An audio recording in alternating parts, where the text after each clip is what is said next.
देश भर में प्रदूषित हो रही नदियों के साफ सफाई के सरकारी प्रयास के बाद अब निजी संगठन आगे आने लग गई है। बिहार की प्रमुख नदियों में शामिल बूढ़ी गंडक नदी के जल लगातार हो रही प्रदूषित के बाद अब निजी सामाजिक संस्था भी इसमें बढ़ चढ़कर हिस्सा ले रही है।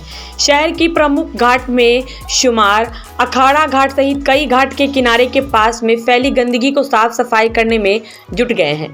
नदी की साफ सफाई को लेकर इसमें जुट गए निरंकारी सत्संग के बताया कि नदी हमारी जीवन की एक अहम हिस्सा है, इसलिए सरकार ही नहीं बल्कि यह प्रयास हम सबका है।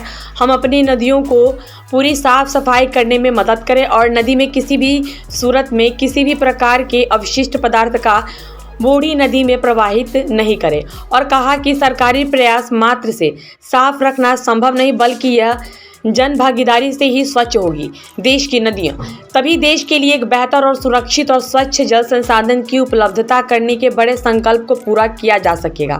इसके साथ ही नगर निगम की टीम भी एक साथ कार्य करेगी और हर तरह से मदद देगी।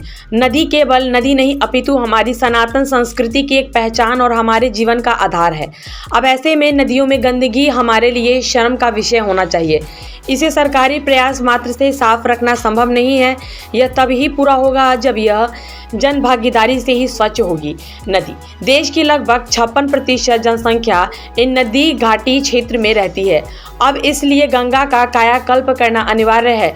तो इस संदर्भ में सर्वाधिक महत्वपूर्ण नदियों में कई नदी की सफाई का भी काम वर्तमान सरकार के लिए एक बड़ी चुनौती बना हुआ है, जो इस मिशन की सफलता पर प्रश्न चिन्ह लगाते हैं। और यह हम सबका दुर्भाग्य है कि हम सब मिलकर इस कार्य को पूरा कर सकते हैं।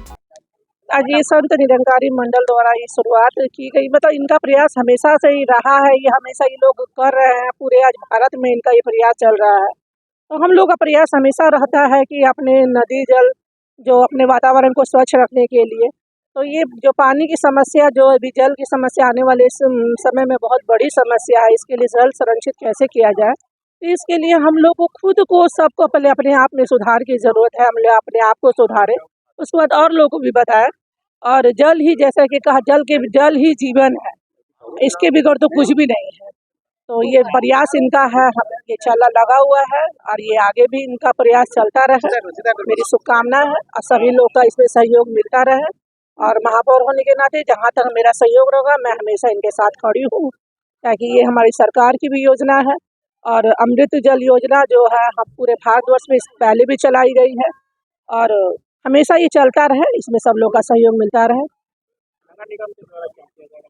लगातार नगर निगम के द्वारा साफ सफाई तो की जाता है, लेकिन नदियों के साफ सफाई पर नगर निगम शिथिल हो जाता है। नहीं, शिथिल तो नहीं है, हमेशा नगर निगम इस पे सहयोग खड़ा रहा है। हमेशा जब भी जरूरत है, नगर निगम के द्वारा एक कृत्रिम तालाब भी बनाया गया है और हमेशा मेरे निगम के कर्मी खड़े रहते हैं। हम लोग भी जहाँ जरूरत होती है खड़े होते हैं और जहाँ जरूरत होती है हम लोग वहाँ खुद लग के खुद करवाते हैं, करते भी। क्या करना है और लोगों को भी इस पे अपील करना है कि सबका सहयोग मिले, सबका साथ मिले। डिस्ट्रिक्ट लेवल पे संस्था के सभी लोग यहाँ पे लगे हुए हैं, आगे हमेशा लगे रहेंगे, लगे रहते हैं।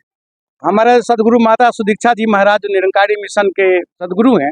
उनका आदेश से आज पूरे भारतवर्ष में हम लोग 1200 के करीब जगह पे नदी के सफाई, या कहीं पोखर है, कहीं जैसे दिल्ली में जमुना नदी है, तो ये दुनिया को मैसेज देना चाहते हैं कि जल अमृत है और स्वच्छ जल जो है वो हमारे जीवन का आधार है। इसलिए जो भी हमारा वाटर बॉडी है, चाहे वो तालाब है, झील है, नदी है, उसको प्रति लोगों को जागरूकता लाने के लिए, हम तो सफाई बहुत छोटे क्षेत्र में कर रहे हैं, लेकिन ये पूरे भारतवर्ष में जागरूकता लाने के लिए लोग यदि सचेत हो जाएंगे, जागरूक हो जाएंगे, तो ये जो वाटर सोर्सेज है उसको गंदा ना करेंगे। इसलिए आज हम लोग स्वच्छ जल स्वच्छ मन के तहत जो है सदगुरु के आदेश से ये सफाई कार्यक्रम रखे हैं।